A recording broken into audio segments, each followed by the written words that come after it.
Welcome to our family kitchen. இன்றைக்கி நம்ம என்ன பார்க்க போகிறோம் அப்படின்னா, முட்டை குழம்பு எப்படி வைக்கிறதுன்னு பார்க்க போகிறோம். சின்னவங்கலேருந்து பெரியவங்களுக்கு வரைக்கும் எல்லாருக்குமே ரொம்ப பிடிச்ச குழம்பும் கூட. இப்போ தேவையான பொருட்கள் என்னென்னு பார்க்கலாம். முட்டை, உங்களுக்கு எத்தனை முட்டை வேணுமோ அத்தனை முட்டை எடுத்துக்கோங்க.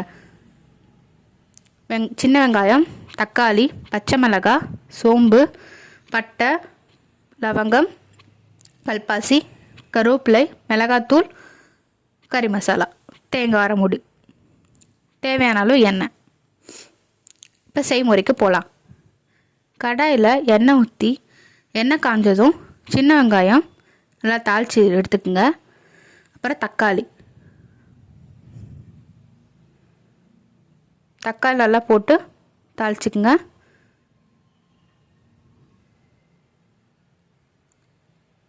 தக்காளி வெங்காயம் நல்லா வதங்கணும். நல்லா வதங்கினதுக்கப்புறமா எடுத்துட்டு இப்போ முட்டை வேக வச்சுக்கலாம். கல்பாசி, பட்டை, லவங்கம், தேங்காய் இதெல்லாம் அரைச்சி எடுத்துக்கோங்க. அதோடு சேர்த்து இப்போ நம்ம எடுத்து வச்சுருந்த வெங்காயம், தக்காளி வணக்கி வச்சுருந்த அதையும் எடுத்து போட்டுக்குங்க. அது எல்லாத்தையும் அரைச்சி எடுத்து வச்சுக்கோங்க. வடை சட்டியில் எண்ணெய் ஊற்றி பச்சை மிளகாய், இஞ்சி பூண்டு பேஸ்ட்டு, கருவேப்பிலை, இப்போ நம்ம அரைச்சி வச்ச பேஸ்ட் இது எல்லாத்தையும் போட்டு கலந்துக்குங்க. தேவையான அளவு உப்பு, மிளகாத்தூளும், கறி மசாலா, மஞ்சத்தூள் இதெல்லாம் போட்டுக்கோங்க. போட்டு நல்லா கலந்து விடுங்க. நல்லா கொதிக்கணும். நல்லா கொதிச்சதுக்கப்புறமா நாம் அவிச்சு வச்ச முட்டையை 4 நாளாக கட் பண்ணிக்கோங்க.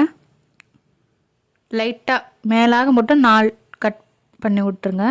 அப்போ தான் அந்த எசன்ஸ் உள்ளே இறங்கும். நல்லா கொதிச்சு வந்ததுக்கப்புறமா முட்டையை போட்டுக்கலாம். நீங்கள் இதில் வேவிச்சும் போட்டுக்கலாம். அப்படி இல்லாட்ட வேவிச்சு தான் போடணும்னு இல்லை. உங்களுக்கு வேணும்னா உடச்சி ஊற்றிக்கலாம். உங்களுக்கு எப்படி பிடிக்குமோ அந்த மாதிரி பண்ணிக்கலாம். சப்போஸ் நீங்கள் உடச்சி ஊற்றுற மாதிரி இருந்துச்சுன்னா குழம்பு சிம்மில் வச்சுட்டு உடச்சி ஊற்றுங்க. அப்போ தான் முட்டை உடையாமையும் அடிப்பிடிக்காமையும் இருக்கும். சப்போஸ் நீங்கள் ஹையில் வச்சுருந்தீங்கன்னா நிறைய அடிப்பிடிக்கிறதுக்கும் வாய்ப்பு இருக்குது. அதனால் சிம்மில் வச்சு முட்டையை உடச்சி ஊற்றுங்க. மினிமம் 10 நிமிஷத்துக்குள்ளே முட்டை வெந்துடும். அதுக்கப்புறம் நீங்கள் அதை ஆஃப் பண்ணி சாப்பிட்டுக்கலாம். நீங்களும் வீட்டில் ட்ரை பண்ணி பார்த்துட்டு எப்படி இருக்குன்னு கமெண்ட்டில் சொல்லுங்கள். இதே மாதிரி ஒரு நல்ல ரெசிபியோட அடுத்த வீடியோவில் உங்களை சந்திக்கிறேன். மறக்காமல் சப்ஸ்கிரைப் பண்ணி பக்கத்தில் இருக்க பெல்லையும் கிளிக் பண்ணுங்கள். அப்போ தான் நான் போடுற வீடியோ உங்களுக்கு நோட்டிஃபிகேஷனாக வரும். தேங்க்ஸ் ஃபார் வாட்சிங்.